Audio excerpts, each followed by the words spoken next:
Welcome back. In this lesson, we're going to talk about something that every investor has to deal with: risk.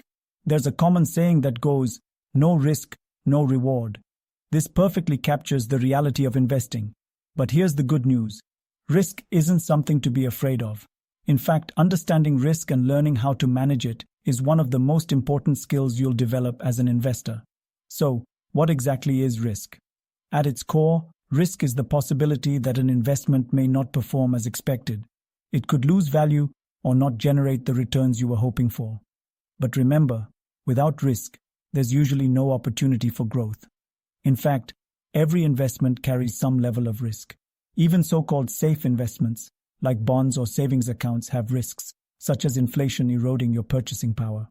Let's break it down. There are several types of risks you'll encounter as an investor, but let's focus on a few common ones. Market risk. This is the risk that the overall market, like the stock market, will decline, affecting all investments within that market. For example, during a recession, the stock market usually takes a hit, which affects the value of most stocks. Business risk. This is the risk that a specific company you've invested in might perform poorly, perhaps due to bad management, increased competition, or changes in consumer preferences. For example, if you invest in a company that fails to innovate or gets disrupted by a competitor, its stock could lose value. Credit risk. This applies to investments like bonds.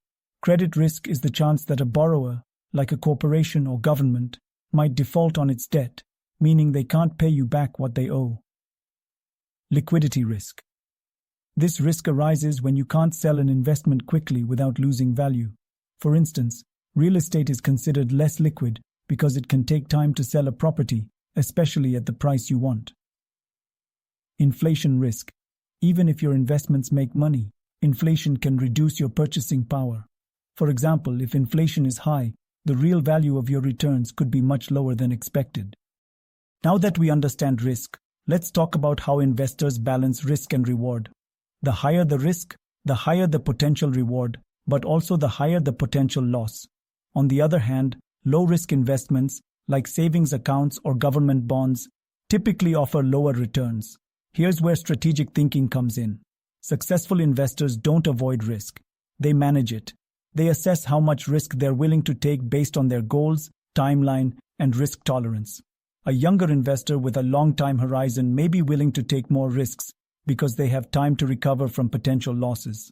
Someone nearing retirement, on the other hand, might want safer, lower-risk investments to preserve their capital.